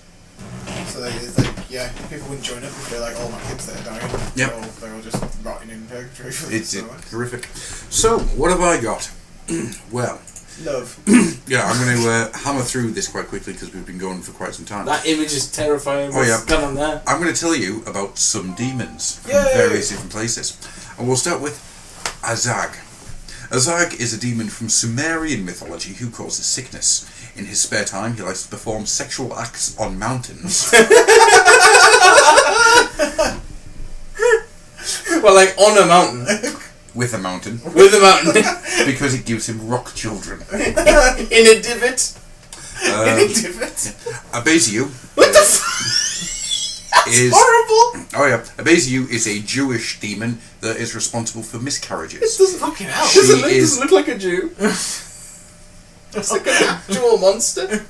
It's because that isn't it? Oh god. Dodgy. She herself is infertile, so proceeds to kill children out I'll of check it. jealousy. Just throwing it out there. Right, Barbatos I is love a that Duke. fucking picture. That is Yeah. amazing. Trumpets and a gun. Barbatos is a Duke of Hell who specialises in giving people the ability to talk to animals and helping pirates find buried treasure. That's amazing. That is That's my a favourite demon. That's a good demon. I want to be mates with him. What's he called? Barbaros. Barbatos. Barbatos. Yep. Oh, yeah, I like him. The warrior demon Duke Eligos knows the outcomes of every future war, all the way down to which soldier is killed and when. He has a serpent tail and rides a horse he stole from the Garden of Eden. Oh, that's amazing. That's an amazing Did you not skip 5? Sorry. Yeah, I'm not going to go through them. Oh, right, okay, I'll right. pick Just out- the good ones. Yeah, the interesting ones. The common picture of Argerus from Christian demonology is an elderly man riding a crocodile with a hawk resting on his arm. He is a Duke of Hell who teaches many languages, but only the curse words and horrible ethnic slurs of each. Specifically ethnic slurs. Yep. Like, specifically. No, listen. You want to call him a palm fucker? Lady Midday is a Slavic demon who floats around working. Lady Midday! Yeah. Lady Midday! Sounds like a shit Marvel superhero. She asks them tough questions. If they answer incorrectly, she removes their head with a scythe. I'd be like, Lady What, like, Midday, just Lady for a Midday, why'd you hold that scythe? Why have you got that scythe in your hands, Lady Midday? No reason. Answer me this question. No, you answer my question. Why'd you have that scythe? Are you ready for this one? This is good. The Christian demon Belphegor is one of the 7 princes of hell.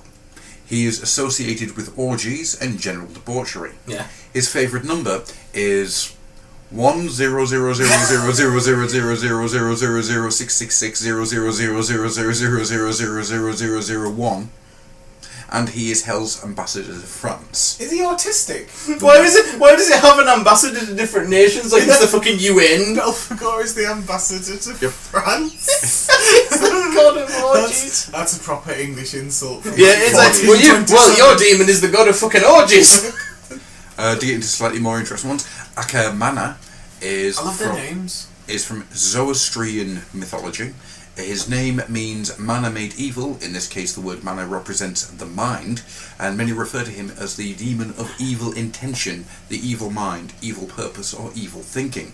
His job is to prevent people from fulfilling their moral duties, for example, being a good parent or saving a life. Allah He's the god of shit fucking paramedics then. Yeah, he's the god of not giving a shit. Can I ask you a quick demon? Yeah. Right.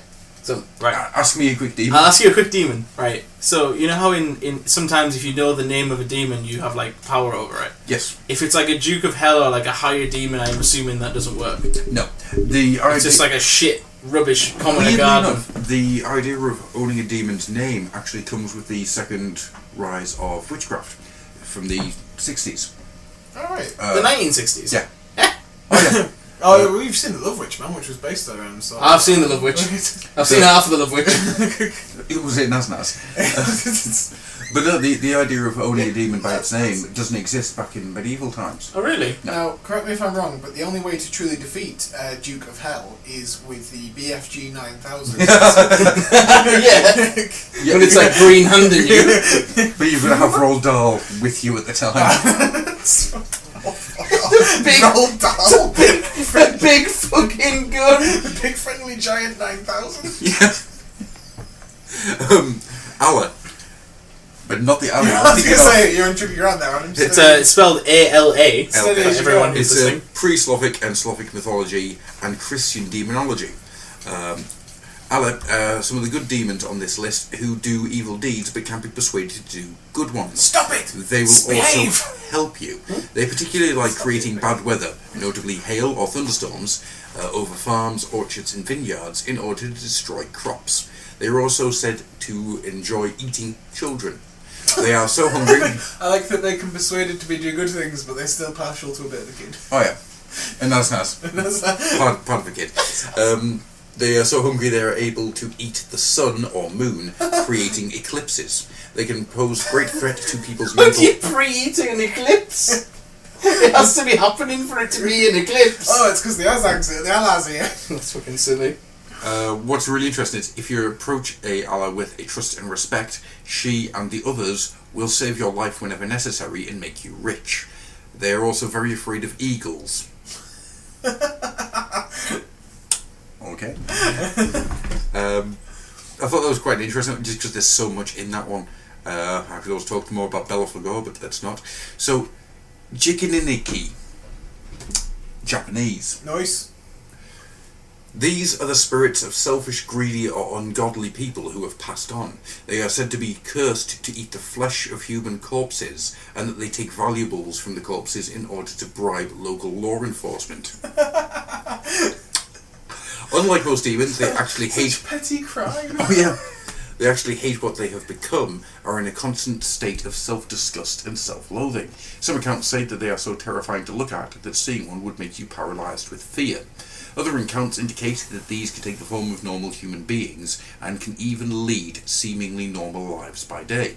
They are notable that, unlike other Gaki or Rakashaya, the hungry ghosts, these, well, ghosts in general, these are an endangered species, and if one could use such a term in this context.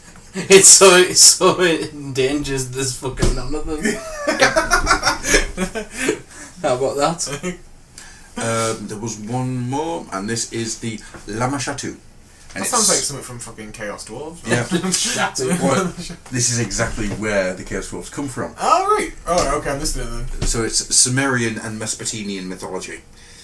Lashmiatu is a heinous, terrifying demoness. She is said to menace women throughout and at the end of pregnancies. Oh dear. She is routinely sent to kidnap infants when they're breastfeeding, and she would suck on their blood and chew on their bones. Add to the fact that her other hobbies include infesting rivers and lakes, killing crops and other plants, sucking the blood of men, creating sleep disturbances, spreading diseases. One of those is less bad than the others. Mental diseases. And also, you might have a shit night's sleep. Spreading That's a diseases. fucking NyQuil. Just wait. Illnesses and bringing nightmares. So sleep disturbances twice. Yeah.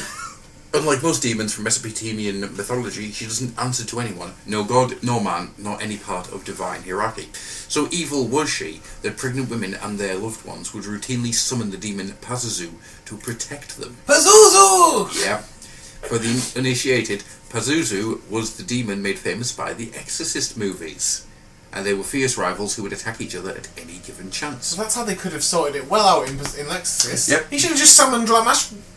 This gadge. Yeah. Lamashu. Because imagine Linda Blair being like, What? Get out of here, you cunt! you! That's...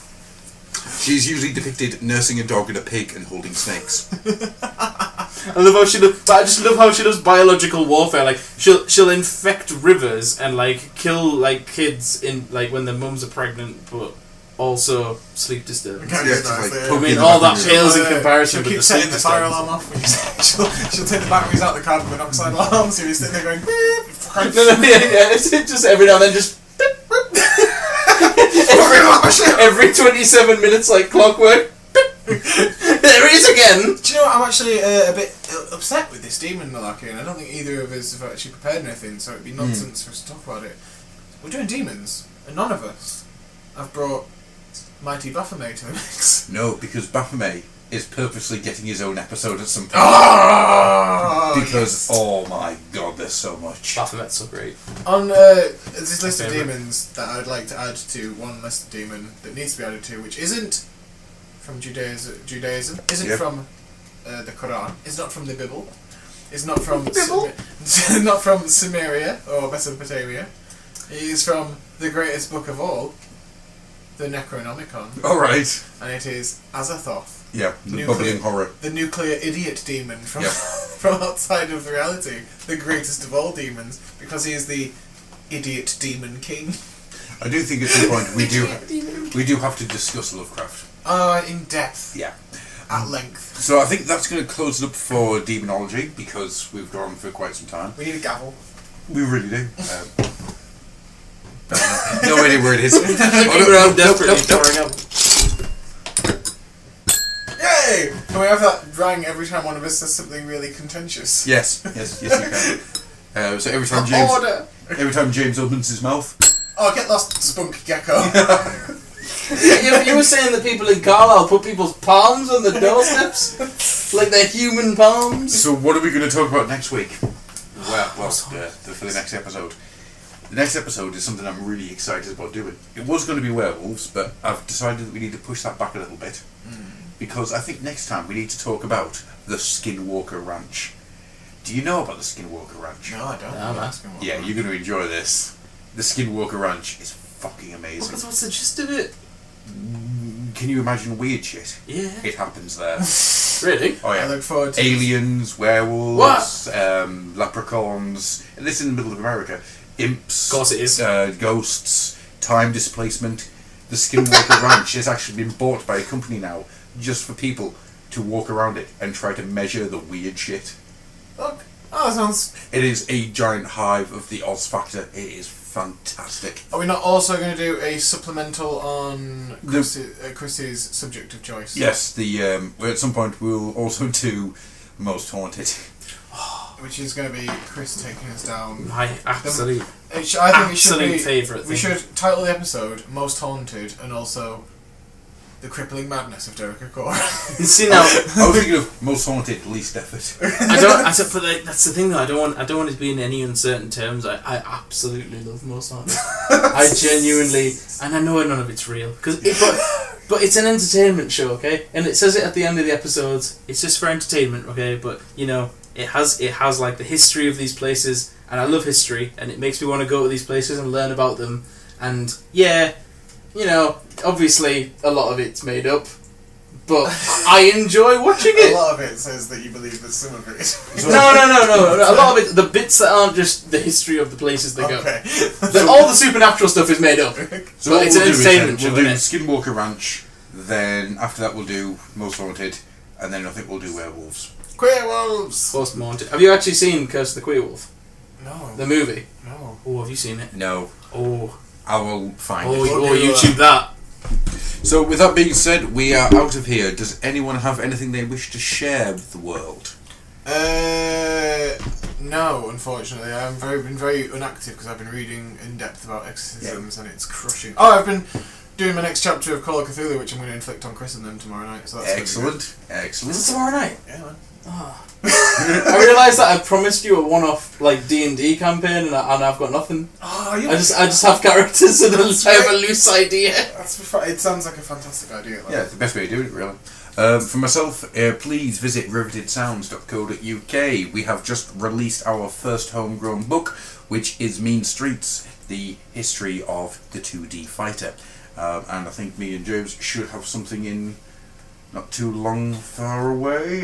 No, actually, I can plug, so I can let you know that I am actually writing something in that I started a series of stories. When I was writing the rest of this Call of Cthulhu campaign the other day, actually, I started a series of stories that all take the form of Oh. a POV story from a different person. That, yeah, you'll like them. Yeah. You will like them. I'm sure you'll like them. I'm intrigued. Looking forward Very to sharing intrigued. them with you, actually. So yeah, that's currently up for £1. So yeah, if you fancy the listening to an audiobook that is entirely about the 2D fighter, it's £1. Go on, you might as well. With that being said, we are out. Thank you very much for listening. Thank you very much to James. Thank you, Adam, and sorry. I'm the Luke Gecko. No. And thank you very much, Chris. Thanks, guys. And good night. Goodbye. Good night.